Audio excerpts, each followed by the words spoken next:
అందరికీ నమస్తే అండి. ముద్రగడ పద్మనాభం గారు మరీ కామెడీ చేస్తున్నారేమో అనిపిస్తుంది. యాక్చువల్లీ ఆయన పెద్ద తరహా పొలిటీషియను, సీనియర్ పొలిటీషియను, రాష్ట్రం మొత్తం ఒక పేరుంది, ఒక కమ్యూనిటీకి నాయకుడు, ఒక ఉద్యమ నాయకుడు, బీభత్సమైన ఫాలోయింగ్ ఉంది. రాష్ట్రానికి కొత్త తరహా ఉద్యమాన్ని పరిచయం చేసిన నాయకుడు. కంచాలతో కొట్టి ఉద్యమం చేయొచ్చు, పల్లెల సౌండ్ చేసి ఉద్యమం చేయొచ్చు. ఆయన అనుకున్న పార్టీ అధికారంలోకి వచ్చిన తర్వాత ఉద్యమాన్ని ఆపేయచ్చు అని కొత్త తరహా ఉద్యమాన్ని రాష్ట్రానికి పరిచయం చేసిన నాయకుడు ఆయన.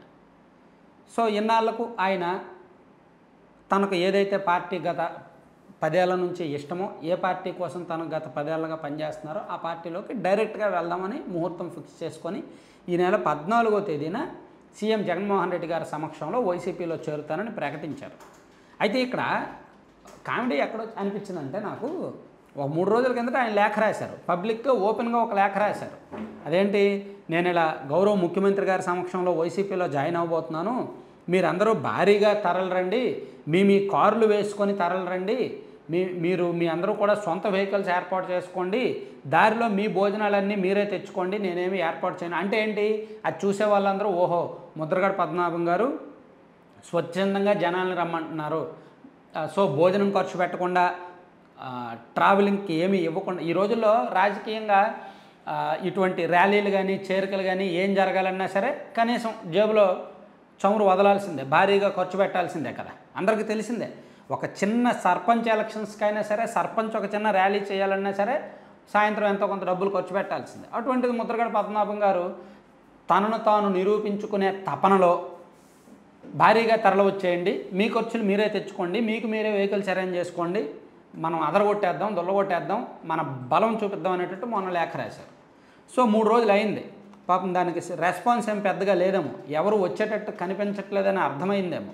ఈరోజు ఏమి లేఖ రాశారు, నేను ఒక్కడనే సింపుల్గా వెళ్ళి కండువా వేసుకుంటా, మీరు ఎవరూ రావద్దు, ఎందుకంటే అక్కడ చెక్కింగ్స్ ఉన్నాయి, విపరీతమైన భద్రతాపరమైన ఊహించిన దానికంటే భారీ స్థాయిలో స్పందన రావడం, మీదట వారికి సెక్యూరిటీ ఇబ్బంది వల్ల ఎక్కువ మంది వస్తే కూర్చోడానికి కాదు నిలబడడానికి కూడా స్థలం సరిపోదని, మరియు వచ్చిన ప్రతి ఒక్కరిని చెక్ చేయడం చాలా ఇబ్బంది అని చెప్పడం వల్ల తాడేపల్లికి మనం అందరం వెళ్ళే కార్యక్రమం రద్దు చేసుకున్నానండి, మిమ్మల్ని నిరుత్సాహపరిచినందుకు మరొకసారి క్షమాపణ కోరుకుంటున్నానండి. ఈ నెల 15 లేదా 16వ తేదీల్లో నేను ఒక్కడనే తాడేపల్లి వెళ్ళి ముఖ్యమంత్రి గారి సమక్షంలో పార్టీలోకి చేరతానండి, మీ అందరి ఆశీస్సులు వారికి నాకు తప్పకుండా ఇప్పించాలని కోరుకుంటున్నానండి అని ఒక లేఖ రాశారు. నాకు ఇక్కడ చూసిన వెంటనే చాలా నవ్వు వచ్చింది. మీకు నవ్వు వచ్చిందా లేదా మీరే ఆలోచించండి, మీ ఇష్టం. ఎందుకంటే ఏంటి అంత భారీగా వెళ్ళిపోతే ముఖ్యమంత్రి గారు బయటకు వచ్చి ఒక చిన్న కార్యక్రమం చేసుకోవచ్చుగా. ఇప్పుడు తాడేపల్లి పెద్ద ప్యాలెస్సే కదా, ఇప్పుడు ఆ ముఖ్యమంత్రి గారు చెప్తే ఏమయ్యా వదలండి వాళ్ళందరూ మన కార్యకర్తలే అని చెప్తే అంత చెకింగ్స్ ఏమి ఉండవుగా, పోనీ ప్రోటోకాల్ ప్రకారం చెక్ చేసిన పెద్ద ఇబ్బంది ఏమీ కాదుగా. రాజు తలుచుకుంటే దెబ్బలకు కదవా.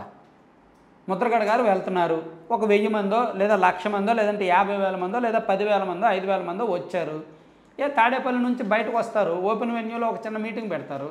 లేదు, వైఎస్ఆర్ కాంగ్రెస్ పార్టీ అనే కేంద్ర కార్యాలయం ఒకటి తగలనిందిగా, అవునా కదా, ఆ పార్టీకి ఒక ఆఫీస్ ఉందా లేదా, అక్కడికి వెళ్ళినప్పుడు అది రాజకీయ వ్యవహారాల ఆఫీసే కదా, అక్కడ కార్యకర్తలు ఎవరైనా వెళ్ళొచ్చు రావచ్చు కదా, మరి అక్కడ జాయిన్ అయిపోవచ్చుగా. అంతమంది జనం వచ్చినప్పుడు సాకు వెతుక్కోవడం, జనం రావట్లేదేమో, జనం నుంచి రెస్పాన్స్ లేదేమో, అందుకని సాకు వెతుక్కోవడం అన్నమాట. ఇది భారీగా వచ్చేస్తున్నారు, భారీ స్పందన వచ్చేసింది, సో అందుకని మీరు ఎవరు రావద్దు, నేను ఒక్కడనే వెళ్తున్నా, ఊహించిన దానికంటే స్పందన వచ్చేసింది. నాకైతే కేఏ పాల్ లాగా అనిపించింది, మరి మీకేమనిపించిందో కానీ నాకైతే ఆ లెటర్ చూసిన వెంటనే కేఏ పాల్ గుర్తొచ్చాడు. తాను అతిగా చెప్పుకొని భారీగా వచ్చేసారు, రావద్దు, ఆగిపోండి, నేను ఒక్కడనే వెళ్తా. మరీ విచిత్రంగా లేదు, అంత పెద్ద ఆయన, మోర్ దెన్ 70 years పాలిటిక్స్లో ఒక 30 years ఎక్స్పీరియన్స్ ఉంది, ఎంత జాగ్రత్తగా వ్యవహరించాలి. ఆయన పార్టీలో చేరుతున్నాడంటే కనీసం హడావుడు ఉంటుందిగా. అప్పుడు సీఎం గారికి చెప్పొచ్చుగా, పార్టీ అధ్యక్షుల వారికి చెప్పొచ్చుగా, సార్ నేను ఇదిగో నాతో పాటు ఒక 10,000 మంది వస్తున్నారు సార్, మరి భారీగా ఉంటుంది సార్ కార్యక్రమం, మన పార్టీ ఆఫీస్లో పెడదాం సార్ అని చెప్పొచ్చుగా. తాడేపల్లి ప్యాలెస్కే వెళ్ళి జాయిన్ అవ్వాలని ఏమైనా రూల్ ఉందా? లేదు కదా, ఎక్కడైనా జాయిన్ అవ్వచ్చు కదా. లేదు జాయిన్ అవ్వడానికి లేదు, తాడేపల్లి ప్యాలెస్లోనే జాయిన్ అవ్వాలి, లేదు ఒక 100 మందో 50 మందికి మాత్రమే ఎలో చేస్తారు అనుకుంటే ముందు అంత హడావుడిగా లెటర్ రాసేయడం ఎందుకు? ఓపెన్ లెటర్ ముందే మీరు అందరూ వచ్చేయండి, కారులు తెచ్చేయండి, భోజనాలు తెచ్చుకొని వచ్చేయండి అని లెటర్ రాయడం ఎందుకు ఆపుకోలేక? సో ఇక్కడ రెండు పరస్పర విరుద్ధంగా ఉన్నాయి. రెండిటికి మధ్య ఆయన చెప్పిన రీజన్ కన్విన్సింగ్గా లేదు, కామెడీగా ఉంది. Thank you.